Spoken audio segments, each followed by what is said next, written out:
Shalom, Horas buat kita semuanya. Sebelum kita mendengarkan firman Tuhan, kita berdoa. Damai sejahtera Allah yang melampaui segala akal, itulah kiranya yang memelihara hati dan pikiranmu sekalian di dalam Kristus Yesus Tuhan kita. Amin.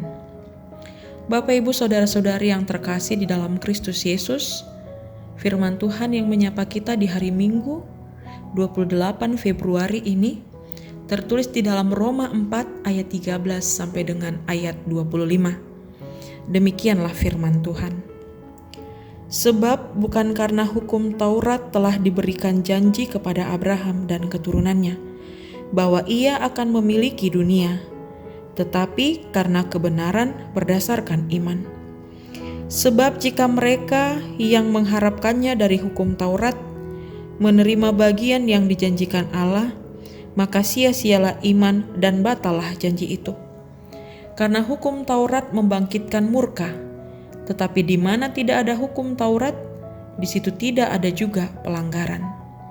Karena itulah kebenaran berdasarkan iman, supaya merupakan kasih karunia, sehingga janji itu berlaku bagi semua keturunan Abraham, bukan hanya bagi mereka yang hidup dari hukum Taurat, tetapi juga bagi mereka yang hidup dari iman Abraham.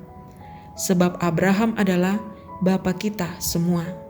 Seperti ada tertulis, engkau telah kutetapkan menjadi bapa banyak bangsa, di hadapan Allah yang kepadanya ia percaya, yaitu Allah yang menghidupkan orang mati dan yang menjadikan dengan firman-Nya apa yang tidak ada menjadi ada.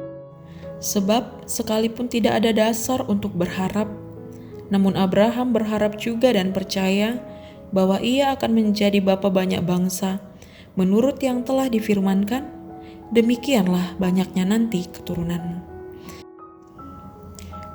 Imannya tidak menjadi lemah, walaupun ia mengetahui bahwa tubuhnya sudah sangat lemah, karena usianya telah kira-kira 100 tahun, dan bahwa rahim Sarah telah tertutup. Tetapi terhadap janji Allah ia tidak bimbang karena ketidakpercayaan. Malah ia diperkuat dalam imannya dan ia memuliakan Allah dengan penuh keyakinan bahwa Allah berkuasa untuk melaksanakan apa yang telah ia janjikan. Karena itu, hal ini diperhitungkan kepadanya sebagai kebenaran. Kata-kata ini yaitu, hal ini diperhitungkan kepadanya, tidak ditulis untuk Abraham saja, tetapi ditulis juga untuk kita.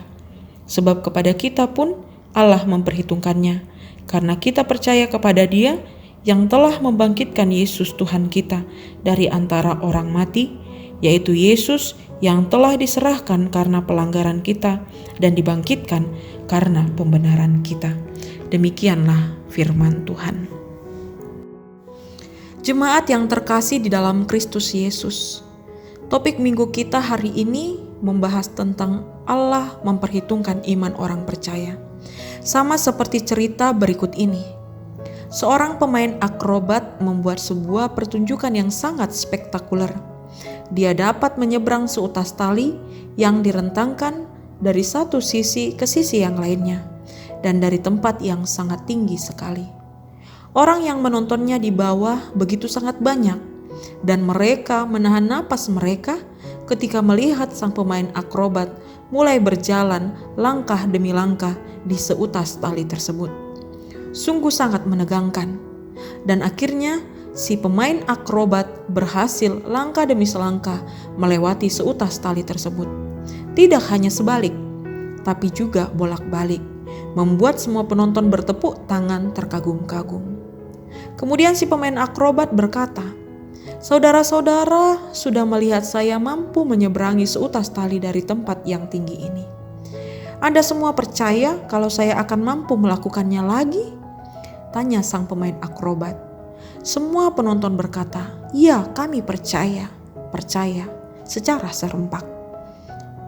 Kemudian dia bertanya lagi, "Apakah kalian juga percaya saya dapat melewati seutas tali ini dengan menggendong seorang anak dari atas ini?" Semua penonton berkata, "Ya, percaya." Oke, kalau begitu, kalian tadi berkata percaya. Sekarang siapakah di antara kalian yang bersedia saya gendong sambil berjalan di seutas tali dari atas ini?" Tiba-tiba suara sunyi, diam, tidak ada yang menjawab. Tapi tidak berapa lama kemudian ada suara yang berkata, "Ya, saya bersedia." Seorang anak kecil melangkah maju, tanpa ragu ia mendekati sang pemain akrobat. Akhirnya pertunjukan pun dilanjutkan. Si anak digendong pemain akrobat dan mereka selamat bolak-balik melewati seutas tali tersebut. Jemaat yang terkasih, sebenarnya si anak tersebut berani digendong oleh si pemain akrobat dari atas sana dan percaya kepada si pemain akrobat itu adalah karena pemain akrobat itu adalah bapaknya, orang tuanya. Beriman pun demikian, seperti yang ditunjukkan oleh anak kecil tadi. Kita dapat percaya kepada seseorang karena kita mengenalnya dengan sungguh-sungguh. Sebagai contoh, kita akan lebih percaya kepada keluarga dekat kita daripada kepada orang lain yang belum kita kenal. Dalam kehidupan beriman, kita memanggil Tuhan kita dengan sebutan Bapa, yang menandakan bahwa kedekatan kita dengan Tuhan adalah seperti hubungan antara anak dan orang tua. Artinya, hubungan itu sangat dekat. Selayaknya hubungan antara anak dan orang tua, dan juga sudah mengalami berbagai anugerah, keselamatan, dan penyertaan darinya selama ini. Tentu kita seharusnya sudah sangat akrab dengannya. Dan seperti itulah iman percaya kita. Iman itu aktif, tidak sekedar diucapkan percaya, tetapi juga harus dilaksanakan. Tidak cuma soal percaya, tetapi juga soal mempercayakan diri. Perbedaan antara percaya dan mempercayakan diri adalah seperti kisah tadi. Percaya masih pada level seperti orang-orang yang mengatakan percaya. Namun, mempercayakan diri sudah pada level anak kecil tadi. Ia benar-benar mempercayakan hidupnya pada penyertaan Bapaknya. Dan iman itu tidak dapat dilepaskan dari mempercayakan diri. Tanpa mempercayakan diri, iman akan menjadi seperti layangan yang putus, mudah terombang-ambing oleh rupa-rupa godaan, dan mudah larut terbawa arus tantangan kehidupan dunia. Dalam bagian ini, Rasul Paulus menceritakan kembali bagaimana iman dari Abraham yang mempercayakan diri pada janji Allah. Abraham dibenarkan karena imannya, bukan sekedar karena Abraham percaya, tetapi ia mempercayakan diri. Ia pergi menuruti janji Allah. Oleh karena itu, belajar dari firman Tuhan hari ini, ada beberapa hal yang ingin disampaikan, yaitu yang pertama, iman itu aktif bukan pasif.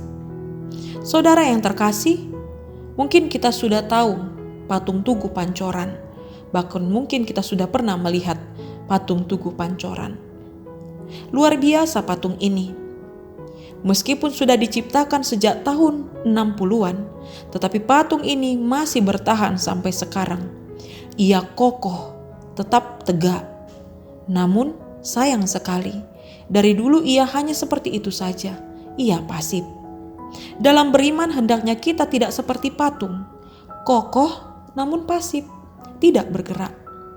Firman Tuhan mengatakan di dalam Yakobus 2 ayat 14-26, iman tanpa perbuatan pada hakikatnya mati, dan iman itu bekerja oleh kasih. Abraham menerima janji Allah bukan hanya sekedar duduk-duduk saja, namun ia bergerak. Ia pergi kepada negeri yang dijanjikan Tuhan. Ia juga ditetapkan menjadi bapa banyak bangsa, namun ia tidak goyah karena ia mempercayakan diri pada janji dan perintah Allah. Ia juga taat kepada perintah Allah, serta berusaha dengan sungguh-sungguh untuk menjalankan hidup yang benar. Kemudian yang kedua, iman Abraham diperhitungkan sebagai kebenaran. Mulai dari Roma 4 ayat 1-25, beberapa kali Paulus berbicara tentang iman Abraham diperhitungkan sebagai kebenaran. Dan di semua ayat itu, Paulus menghubungkan iman atau kepercayaan itu dengan kebenaran. Akan tetapi, perlu menjadi catatan bahwa memperhitungkan iman orang percaya sebagai kebenaran bukanlah semata hasil dari iman atau komitmen kepada Kristus. karena kebenaran itu semata-mata merupakan tindakan kasih karunia dan kemurahan Allah. Sekalipun seseorang diselamatkan oleh iman, iman yang menyelamatkan itu tidak berdiri sendiri. Dan orang yang diselamatkan dari hukuman dosa menunjukkan hidup bersekutu dengan Allah, hidup kudus dan melakukan pekerjaan baik. Di dalam istilah teologi untuk keselamatan ini ialah pembenaran karena iman, di mana pembenaran ini adalah tindakan Allah untuk membenarkan orang berdosa di dalam Kristus berdasarkan karya penyelamatan Kristus yang sempurna di kayu salib. Jemaat yang terkasih, Abraham dibenarkan karena percaya kepada janji Allah. Janji Allah kepada Abraham diberikan benar-benar karena kasih karunia Allah. Dan Abraham pun meresponnya dengan iman sejati yang bertahan. Percaya, meyakini, menaati, menjadi kuat dan memuliakan Allah. Iman semacam ini yang membuat kita istimewa di hadapan Allah. Kemudian yang ketiga, ingatlah akan janji Tuhan.